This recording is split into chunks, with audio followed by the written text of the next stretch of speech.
राधे कृष्णा दोस्तों। एक दिन का पुण्य। किसी आश्रम में एक साधु रहता था। काफ़ी सालों से वह इसी आश्रम में रह रहा था।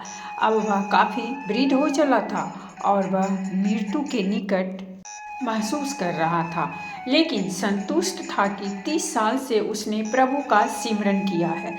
उसके खाते में ढेर सारा पुण्य जमा है, इसीलिए उसे मोक्ष मिलना तो तय ही है। एक दिन उसके ख्याल में एक स्त्री आई। स्त्री ने साधु से कहा, अपने एक दिन के पुण्य मुझे दे दो और मेरे एक दिन के पाप तुम वरण कर लो। इतना कहकर स्त्री लोप हो गई। साधु बहुत बेचैन हुआ कि इतने बरस तो स्त्री ख्याल में ना आई। अब जब अंत नज़दीक है तो स्त्री ख्याल में आने लगी। फिर उसने ख्याल झटक दिया और प्रभु सिमरन में बैठ गया। स्त्री फिर से उसके ख्याल में आई। उसने फिर से कहा कि एक दिन का पुण्य मुझे दे दो और मेरा एक दिन का पाप तुम वरण कर लो। इस बार साधु ने स्त्री को पहचानने की कोशिश की, लेकिन स्त्री का चेहरा बहुत धुंधला था। साधु से पहचाना नहीं गया। साधु अब चिंतित हो उठा कि एक दिन का पुण्य लेकर यह स्त्री क्या करेगी। हो न हो ये स्त्री कष्ट में है, लेकिन गुरुजी ने कहा हुआ है कि आपके पुण्य ही आपकी असल पूंजी है। यह किसी को कभी मत दे बैठना, और इतनी मुश्किल से पुण्यों की कमाई होती है। यह भी दे बैठे तो मोक्ष तो गया। हो न हो ये मुझे मोक्ष से हटाने की साजिश है। साधु ने अपने गुरु के आगे अपनी चिंता जाहिर की। गुरु ने साधु को डांटा, मेरी शिक्षा का कोई असर नहीं तुझ पर।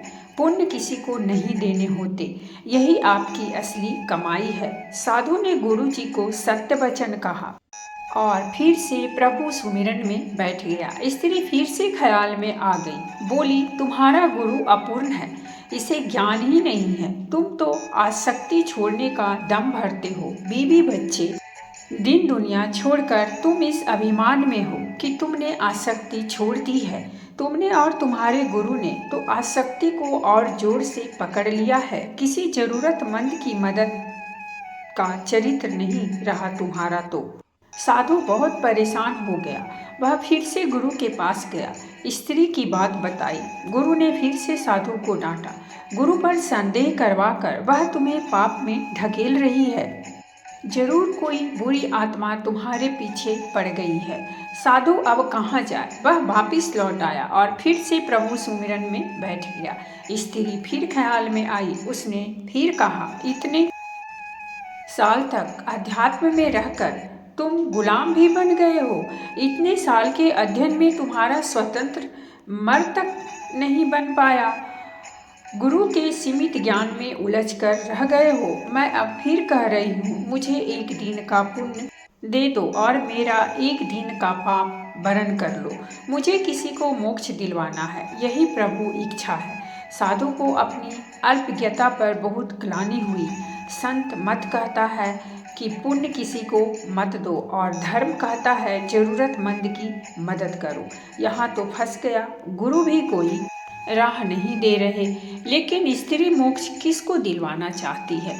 साधु को एक युक्ति सूझी, जब कोई राह न दिखे तो प्रभु से तार जोड़ो, प्रभु से राह जानो, प्रभु से ही पूछ लो कि उसकी रजा क्या है। उसने प्रभु से उपाय पूछा। आकाश वाणी हुई। वाणी ने पूछा, पहले तो तुम ही बताओ कि तुम कौन से पुण्य पर इतरा रहे हो। साधु बोला, मैंने 30 साल प्रभु सुमिरन किया है। 30 साल में भिक्षा पर रहा हूँ, कुछ संचय नहीं किया, त्याग को ही जीवन माना है। पत्नी बच्चे तक सब त्याग दिया। वाणी ने कहा, तुमने 30 बरस कोई उपयोगी काम नहीं किया, कोई रचनात्मक काम नहीं किया, दूसरों का कमाया और बनाया हुआ खाया। राम राम, ओम नमः शिवाय, जय माता की जपने से पुण्य कैसे इकट्ठा होते हैं मुझे तो नहीं पता। तुम डॉलर डॉलर रुपया रुपया जपते रहो तो क्या तुम्हारा बैंक खाता भर जाएगा। तुम्हारे खाते में शून्य पुण्य है। साधु बहुत हैरान हुआ, बहुत सदमे में आ गया। इतना हिम्मत करके उसने प्रभु से पूछा, फिर वह स्त्री पुण्य क्यों मांग रही है। प्रभु ने कहा, क्या तुम जानते हो वह स्त्री कौन है। साधु ने कहा, नहीं जानता, लेकिन जानना चाहता हूँ। प्रभु ने कहा, वह तुम्हारी धर्म पत्नी है, तुम जिसे पाप का संसार कहकर छोड़ आए थे। कुछ पता है यह क्या करती है? साधु की आंखें फटने लगी। उसने कहा, नहीं प्रभु, उसके बारे में मैं कुछ नहीं जानता। प्रभु ने कहा, तो सुनो, जब तुम घर से चुपचाप निकल कर आए थे, तब वह कई दिन तुम्हारे इंतजार में रोई। फिर एक दिन संचय खत्म हो गया और बच्चों की भूख ने उसे तुम्हारे गम पोंछ डालने के लिए विवश कर दिया। उसने आंसू पोंछ दिए और नौकरी के लिए जगह जगह भटकती रही। वह इतनी पढ़ी लिखी नहीं थी। तुम बीच राह उसे छोड़ गए थे। उसे काम नहीं मिल रहा था, इसलिए उसने एक कुष्ठ आश्रम में नौकरी कर ली। वह हर रोज खुद को बीमारी से बचाती उन लोगों की सेवा करती रही जिन्हें लोग वहां त्याग जाते हैं। वह खुद को आज भी पापिन कहती है कि इसीलिए उसका पति उसे छोड़कर चला गया। प्रभु ने आगे कहा, अब वह बेचैन है तुम्हें लेकर। उसे बहुत दिनों से आभास होने लगा है कि उसका पति मरने वाला है।